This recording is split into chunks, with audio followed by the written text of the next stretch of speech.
আজকে আমরা ষষ্ঠ শ্রেণীর তৃতীয় পর্যায়ক্রমিক মূল্যায়ন 2025 সালের পরিবেশ ও বিজ্ঞান বিষয়ে সিলেবাস নাম্বার বিভাজন এবং সম্পূর্ণ উত্তর সহ নমুনা প্রশ্নপত্র সম্পর্কে আলোচনা করব। তো চলো এই ভিডিওতে আমরা দেখে নিই ক্লাস 6 এর থার্ড ইউনিট টেস্ট 2025 পরিবেশ ও বিজ্ঞান বা সায়েন্স সাবজেক্টের সিলেবাস মার্কস ডিভিশন এবং এই কোশ্চেন পেপার ও তার উত্তরগুলো। তো থার্ড ইউনিট টেস্ট বা ফাইনাল পরীক্ষায় তোমাদের 70 নম্বরের পরীক্ষা হবে, সময় থাকবে 2 ঘন্টা 30 মিনিট। ওকে, যদি এই প্রশ্নের উত্তরের পিডিএফগুলোকে পেতে চাও সহজ লেসন অ্যাপটি ইনস্টল করবে। অ্যাপের লিঙ্ক ডেসক্রিপশন বক্সে দেওয়া আছে এবং অ্যাপটিকে ডাউনলোড করে তোমরা প্রশ্নোত্তরের পিডিএফ ফাইলগুলো নিতে পারো। পিডিএফগুলো কিন্তু পেইড কোর্সের মধ্যে দেওয়া থাকবে। পেইড কোর্সের মধ্যে সমস্ত সাবজেক্টের suggestion, model question paper, syllabus, marks division এগুলো দেওয়া থাকবে এবং সেখানে তোমরা পিডিএফগুলোকে কিন্তু ডাউনলোড করে নিতে পারবে। ভিডিওগুলো সেখানে দেওয়া থাকবে, সেখান থেকে তোমরা অ্যাড ছাড়াই ভিডিওগুলোকে দেখতে পারবে। দেখো সিলেবাসের মধ্যে তোমাদের যেগুলো রয়েছে, 1 নম্বর হচ্ছে সাধারণ যন্ত্রসমূহ, জীব বৈচিত্র্য ও তার শ্রেণীবিভাগ, কতগুলি বিশেষ প্রাণীর অবস্থান, বাসস্থান ও আচার আচরণ, বর্জ্য পদার্থ, মৌলিক যৌগিক ও মিশ্র পদার্থ, মাপযোগ ও পরিমাপ, বল ও শক্তির প্রাথমিক ধারণা। এগুলো তোমাদের পড়তে হবে থার্ড ইউনিট টেস্ট বা ফাইনাল পরীক্ষার জন্য। এরপর দেখো তোমাদের কীরকম প্রশ্ন পরীক্ষায় দেওয়া হবে। প্রতিটা অধ্যায় থেকে দেখো 3টি করে এমসিকিউ প্রশ্ন দেওয়া থাকছে, 2টি করে এসএকিউ প্রশ্ন দেওয়া থাকছে, যেগুলো 1 নম্বর মানের প্রশ্ন, 1টি করে 2 নম্বর মানের প্রশ্ন থাকছে, 1টি করে 3 নম্বর মানের প্রশ্ন কিন্তু দেওয়া থাকছে প্রতিটা অধ্যায় থেকে। ঠিক আছে, তো টোটাল হচ্ছে তোমাদের 21টা এমসিকিউ প্রশ্ন দেওয়া থাকবে। 7টা অধ্যায় রয়েছে, 3 7 21টা এমসিকিউ প্রশ্ন থাকছে, এগুলো সঠিক উত্তর বেছে নিয়ে লিখতে হবে এবং 14টা এসএকিউ থাকবে 1 নম্বর মানের প্রশ্ন, এগুলোকে এক কথায় উত্তর লিখতে হবে। ঠিক আছে, 2টি করে প্রশ্ন থাকছে 7টি অধ্যায় থেকে, 7 × 14টা, আর 7টা হচ্ছে তোমাদের 2 নম্বর মানের প্রশ্নের উত্তর লিখতে হবে 7 × 14 নম্বর এবং 7টা 3 নম্বর মানের প্রশ্ন উত্তর লিখতে হবে 3 7 21 নম্বর। তো এরকম প্যাটার্নে প্রশ্ন থাকবে, টোটাল 70 নম্বর। দেখো প্রতিটা অধ্যায় থেকে তোমাদের কিন্তু 10 নম্বর করে টোটাল প্রশ্ন থাকছে এবং এই 70 নম্বরের পরীক্ষা নেওয়া হবে তোমাদের ফাইনাল পরীক্ষায়, আর সেখানে সময় থাকবে 2 ঘন্টা 30 মিনিট।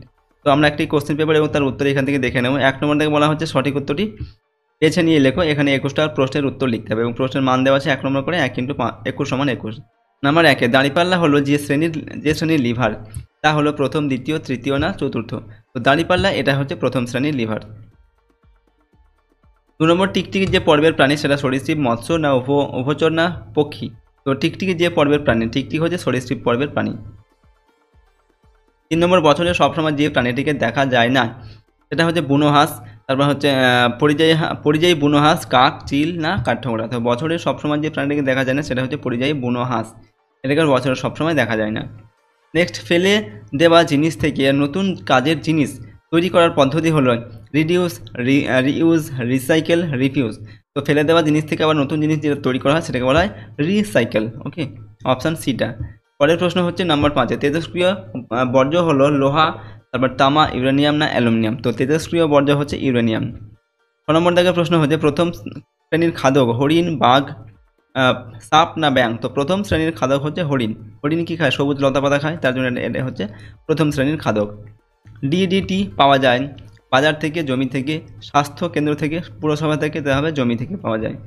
পরের প্রশ্ন দেখো, মৌলিক রাশি ক্ষেত্রফল, ঘনত্ব, ভর না বেগ। তো মৌলিক রাশি হচ্ছে ভর। এরপর হচ্ছে 9 নম্বর দাগের প্রশ্ন, এককোষী জীবদের রাজ্য হচ্ছে প্ল্যান্টি, পাঞ্জাই, মোনেরা না অ্যানিম্যালিয়া। তো এককোষী জীবদের রাজ্য হবে মোনেরা।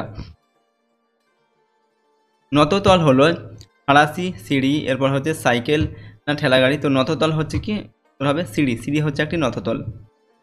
জ্বলতে সাহায্য করে, এখানে CO2 ও SO2, এস না O2। তো জ্বলতে কে সাহায্য করে? জ্বলতে সাহায্য করে O2 অর্থাৎ অক্সিজেন জ্বলতে সাহায্য করে। পরের প্রশ্ন, যৌগিক পদার্থ হলো লোহা, তামা, কার্বন না নুন। তো এখানে যৌগিক পদার্থ কোনটা? যৌগিক পদার্থ হচ্ছে নুন অর্থাৎ লবণ, সোডিয়াম ক্লোরাইড এর সংকেত। এরপর হচ্ছে এসআই পদ্ধতিতে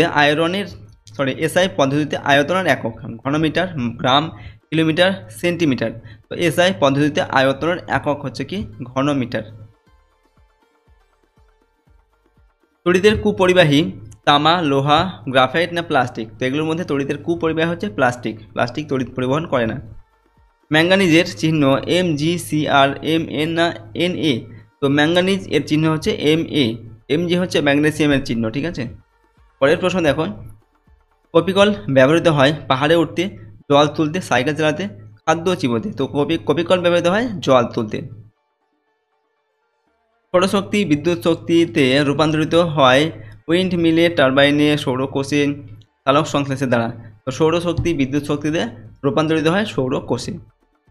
পরের প্রশ্ন, উষ্ণতা মাপা হয় যে এককে, এটা হচ্ছে কেলভিন, ক্যান্ডেলা, এরপর হচ্ছে অ্যাম্পিয়ার, আর হচ্ছে কিগ্রা। তো উষ্ণতা মাপা হয় যে এককে, সেটা হচ্ছে কেলভিন। মৌমাছির নাচের ভাষা আবিষ্কার করেছিলেন ক্যাভা, ডারউইন, নিউটন না ভন ফ্রিসন? তো মৌমাছির নাচের ভাষা আবিষ্কার করেছিলেন ভন ফ্রিসন। একজন পূর্ণবয়স্ক মানুষের শরীরে হাড় থাকে 300টি, 206টি, 250টি, 256টি। একজন পূর্ণবয়স্ক মানুষের শরীরে হাড় থাকে 206টি। পরের প্রশ্ন দেখো, আলোকবর্ষ এক রাশির যে রাশির একক সেটা হচ্ছে সময়, ভর, দৈর্ঘ্য না ভার? তো আলোকবর্ষ হচ্ছে দৈর্ঘ্যের একক। নেক্সট দেখবো 2 নম্বর দাগে এক কথায় উত্তর লিখতে হবে। এখানে 14টি প্রশ্নের উত্তর করতে হবে। প্রশ্নের মানে 1 নম্বর করে 1 × 14 = 14। 1 নম্বর দাগে হচ্ছে জল কী কী দিয়ে তৈরি? জল হাইড্রোজেন ও অক্সিজেন দিয়ে তৈরি। এসআইতে কোন রাশির একক কিলোগ্রাম? তো এসআইতে ভরের একক হচ্ছে কিলোগ্রাম। উদ্ভিদের বৃদ্ধি কোন যন্ত্রের সাহায্যে মাপা হয়? উদ্ভিদের বৃদ্ধি মাপা হয় অক্সানোমিটার যন্ত্রের সাহায্যে। এরপর দ্বিতীয় শ্রেণীর লিভারের একটি উদাহরণ দাও। উত্তর লিখবে সুপারি কাটার জাতি হলো একটি দ্বিতীয় শ্রেণীর লিভার।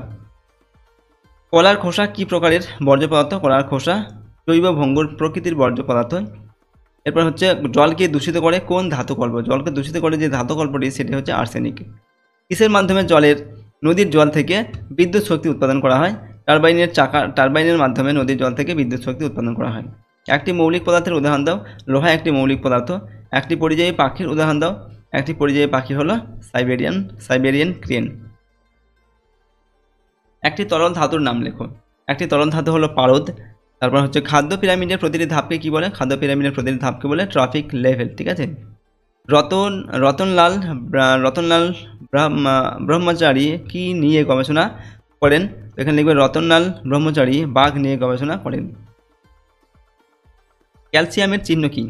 বা ক্যালসিয়ামের চিহ্ন লেখো। ক্যালসিয়ামের চিহ্ন হচ্ছে Ca। এরপর দেখো পৃথিবীতে সমস্ত প্রাণীর খাদ্যের উৎস কি? পৃথিবীতে সমস্ত প্রাণীর খাদ্যের উৎস হচ্ছে সবুজ উদ্ভিদ। পরবর্তী প্রশ্ন 3 নম্বর দেখে একটি বা দুটি বাক্যে উত্তর লিখতে হবে। এখানে যে কোনো 7টি। 2 × 7 = 14। নাম্বার 1 গতিশক্তি থেকে তাপ শক্তিতে রূপান্তরের একটি উদাহরণ দাও। তো হাতের তালু দুটোকে পরস্পরের সঙ্গে ঘষলে কিছুটা গতির সৃষ্টি হয় এবং এর ফলে হাতের তালু গরম অনুভূত হয়। এখানে গতিশক্তি তাপ শক্তিতে রূপান্তরিত হয়।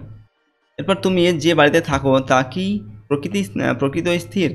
পৃথিবী তার নিজের অক্ষের ওপর ঘোরার সাথে সাথে সূর্যকেও প্রদক্ষিণ করে। সুতরাং পৃথিবীর ওপর থাকা সমস্ত বস্তুই গতিশীল। তাই আমি যে বাড়িতে থাকি সেটিও প্রকৃতপক্ষে স্থির নয়।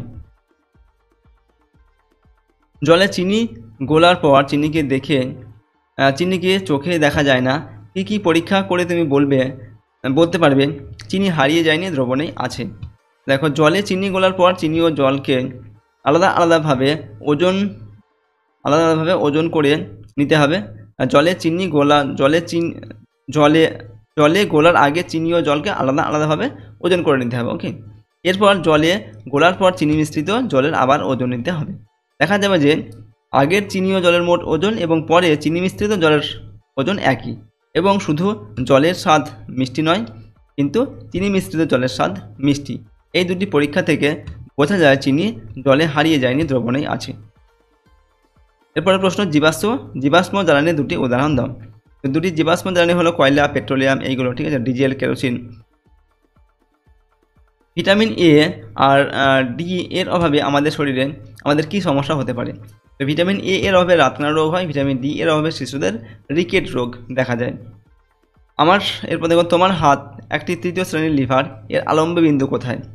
তো হাতের আলম্ব বিন্দু আছে কনুইয়ে। ধাতুর দুটি ধর্ম লেখো। তো 1 নম্বর হচ্ছে ধাতু তাপ ও তড়িতের সুপরিবাহী হয়ে থাকে। 2 নম্বর ধাতুকে আঘাত করলে ধাতব শব্দ উৎপন্ন হয়। এরপর হচ্ছে বাঘের বিজ্ঞানসম্মত নাম লেখো। তো বাঘের বিজ্ঞানসম্মত নাম হচ্ছে প্যান্থেরা টাইগ্রিস। 4 নম্বর থেকে 3-4টে বাক্য উত্তর লিখতে হবে, যে কোনো 7টি। 3 × 7 = 14। বাতাসের উপাদানগুলি কী কী? তো বাতাসের বিভিন্ন উপাদানগুলি হলো nitrogen, oxygen, argon, carbon dioxide ও সামান্য পরিমাণে অন্যান্য গ্যাস থাকে। এছাড়া রয়েছে জলীয় বাষ্প ও ধূলিকণা। 2 নম্বর হচ্ছে বাড়ির বর্জ্য পদার্থগুলিকে কিভাবে ব্যবহার করা যায়। তো বাড়ির বর্জ্য পদার্থগুলিকে একটি গর্তের মধ্যে রেখে দিয়ে মাটি চাপা দিতে হয়। কিছুদিন পর সেই বর্জ্য পদার্থ জৈব সারে পরিণত হবে। এই জৈব সার কৃষি জমিতে ব্যবহার করা হয়। 3 নম্বর হচ্ছে রক্তের বিভিন্ন কণার নাম লেখো এবং এদের কাজ উল্লেখ করো। তো রক্তের বিভিন্ন কণার নামগুলো হচ্ছে লোহিত রক্তকণিকা, শ্বেত রক্তকণিকা এবং অনুচক্রিকা।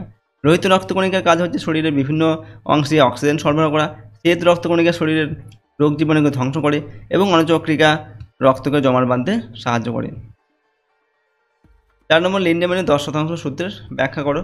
তো লিন্ডেম্যান পুষ্টি স্তরে শক্তি প্রবাহের ধরন ব্যাখ্যা করতে 10% সূত্রটি উল্লেখ করেন। এই সূত্র অনুযায়ী তিনি বলেন, কোনো খাদ্য শৃঙ্খলের প্রতিটি পুষ্টি স্তরে শক্তির 90% শ্বসন, রেচন এবং ইত্যাদি শারীরবৃত্তীয় প্রক্রিয়ার জন্য খরচ হয় এবং বাকি 10% পরবর্তী পুষ্টি স্তরে স্থানান্তরিত হয়। এটাই হচ্ছে লিন্ডেম্যানের 10% সূত্র। ঠিক আছে। কোন কোন মশা কামড়ালে ম্যালেরিয়া, ফাইলেরিয়া এবং ডেঙ্গি রোগ হয়? তো অ্যানোফিলিস মশা ম্যালেরিয়া রোগ ছড়ায়, এডিস মশা ডেঙ্গি রোগ ছড়ায় এবং কিউলেক্স মশা ফাইলেরিয়া রোগ ছড়ায়। শ্রমিক মৌমাছিরা কী কী কাজ করে? উত্তর লিখবে। শ্রমিক মৌমাছিরা চাক নির্মাণ করা, ফুলের মিষ্টি রস ও পরাগ রেণু সংগ্রহ করা, মধু তৈরি করা, চাকের তাপমাত্রা নিয়ন্ত্রণ করা, চাকে বাতাস দেওয়া, চাক পরিষ্কার পরিচ্ছন্ন রাখা ইত্যাদি কাজ করে। এগুলো কর্মী মৌমাছিরা করে এই কাজগুলো। এরপর হচ্ছে 7 নম্বর দেখে ফসিল কীভাবে তৈরি হয় এবং তার সংক্ষিপ্ত ব্যাখ্যা দেওয়া। তো অনেক সময় উদ্ভিদ বা প্রাণীর দেহ পলির মধ্যে চাপা পড়ে ধীরে ধীরে প্রস্তরীভূত হয় এবং পাথরের মধ্যে উদ্ভিদ বা প্রাণীর ছাপ থেকে যায়। উদ্ভিদ বা প্রাণীর ছাপযুক্ত এই প্রস্তরকে ফসিল বা জীবাশ্ম বলে। এরপর দেখো পরের প্রশ্ন, বর্জ্য পদার্থের ক্ষেত্রে 4R পদ্ধতিটি ব্যাখ্যা করো। তো বর্জ্য পদার্থের ক্ষেত্রে 4R পদ্ধতিটি হলো, 1 নম্বর হচ্ছে রিডিউস বা কমিয়ে আনা। যেসব বর্জ্য পদার্থ পরিবেশে জঞ্জাল বাড়ায় সেগুলির ব্যবহার কমাতে হবে, যেমন হচ্ছে প্লাস্টিক ব্যাগ। 2 নম্বর রিইউজ, আবার কাজে লাগানো। ব্যবহার করা বর্জ্য পদার্থ ফেলে না দিয়ে আবার কাজে লাগাতে হবে, যেমন শাকসবজি ও তরকারির খোসা থেকে জৈব সার তৈরি করা। 3 নম্বর হচ্ছে রিসাইকেল বা পুনর্ব্যবহার, ফেলে দেওয়া জিনিস থেকে নতুন কাজের জিনিস তৈরি করা, যেমন হচ্ছে পুরনো লোহা দিয়ে ধাতুর নতুন জিনিস তৈরি করা, এটা হচ্ছে রিসাইকেল। তারপর হচ্ছে রিফিউজ, অর্থাৎ প্রত্যাখ্যান করা। সুস্থ পরিবেশের জন্য আমরা কিছু জিনিস একেবারেই ব্যবহার করব না, যেমন হচ্ছে প্লাস্টিক ব্যাগ। ওকে। এরপর দেখো পরের প্রশ্ন, সকল শক্তির উৎস সূর্য, এটা ব্যাখ্যা করতে হবে। তো উদ্ভিদ তার পাতায় থাকা ক্লোরোফিলের সাহায্যে সূর্যালোককে কাজে লাগিয়ে খাদ্য তৈরি করে। সেই খাদ্য উদ্ভিদ সহ প্রত্যক্ষ এবং পরোক্ষভাবে পৃথিবীর সমস্ত জীব ও প্রাণী গ্রহণ করে। অর্থাৎ সূর্যালোক না থাকলে উদ্ভিদ খাদ্য তৈরি করতে পারত না এবং পৃথিবীতে কোনো জীব ও প্রাণীর অস্তিত্ব থাকতো না। তাই বলা যায় সকল শক্তির উৎস হলো সূর্য। এরপর সরল যন্ত্র কাকে বলে? উদাহরণ দাও। আমরা এখানে উত্তর লিখছি, কম বল প্রয়োগ করে বেশি কাজ বা বাধা অতিক্রম করা যায় যে যন্ত্রের সাহায্যে তাকে বলে সরল যন্ত্র। যেমন হচ্ছে সাঁড়াশি, কাঁচি, হাতুড়ি, কপিকল, শাবল ইত্যাদি হলো সরল যন্ত্র। দেখো এই ভিডিওতে আমরা তোমাদের ক্লাস 6-এর 3rd ইউনিট টেস্ট 2025 সালের পরিবেশ ও বিজ্ঞান বিষয়ের, এখানে আমরা সিলেবাস নাম্বার বিভাজন এবং একটি মডেল কোশ্চেন পেপার এবং তার সম্পূর্ণ উত্তর আলোচনা করলাম। প্রশ্নোত্তরগুলো কিন্তু তারা খুব ভালোভাবে প্রস্তুত করে নিয়ে প্র্যাকটিস করবে। এটা আমাদের সেট 1 সম্পর্কে আলোচনা করলাম। এরপর আরও কয়েকটা সেট তোমাদের দেওয়া হবে, 4-5টি সেট টোটাল আপলোড করা হবে। প্রতিটা সেট তোমরা কিন্তু প্র্যাকটিস করবে। ওকে, তাহলে দেখবে তোমরা ফাইনাল পরীক্ষা সব প্রশ্ন এখান থেকে কমন পাচ্ছ। যে কোনো একটি সেট যদি তোমরা পড়ে রাখো, সেই একটা সেটের মধ্যে থেকে কিন্তু সমস্ত প্রশ্ন তোমরা পরীক্ষায় কমন পাবে না। ওকে, আর এই সমস্ত প্রশ্নদের পিডিএফগুলো পেতে চাইলে সহজ লেসন অ্যাপটিকে ইনস্টল করবে। অ্যাপের লিঙ্ক ডেসক্রিপশন বক্সে দেওয়া আছে, সেখান থেকে তোমরা অ্যাপটিকে ডাউনলোড করে প্রশ্নদের পিডিএফগুলো নিতে পারো। পিডিএফ ফাইলগুলো পেড কোর্সের থাকবে। পেড কোর্সের মধ্যে সমস্ত সাবজেক্টের question answer, suggestion, model question paper, syllabus, mark revision এগুলোর ভিডিও আর পিডিএফ থাকে। পিডিএফগুলো ডাউনলোড করে নিতে পারবে এবং ভিডিওগুলো সেখান থেকে তোমরা দেখতে পারবে অ্যাড ছাড়াই। এবং চ্যানেলে যদি তোমরা নতুন হয়ে থাকে চ্যানেলটিকে প্লিজ সাবস্ক্রাইব করবে, ভিডিওটিতে লাইক করবে, ভিডিওটি বন্ধু-বান্ধবের সঙ্গে শেয়ার করবে। ওকে, আর তো চলো আজকে আমরা ভিডিওটিকে এখানে শেষ করছি। সম্পূর্ণ ভিডিওটি দেখার জন্য অসংখ্য ধন্যবাদ।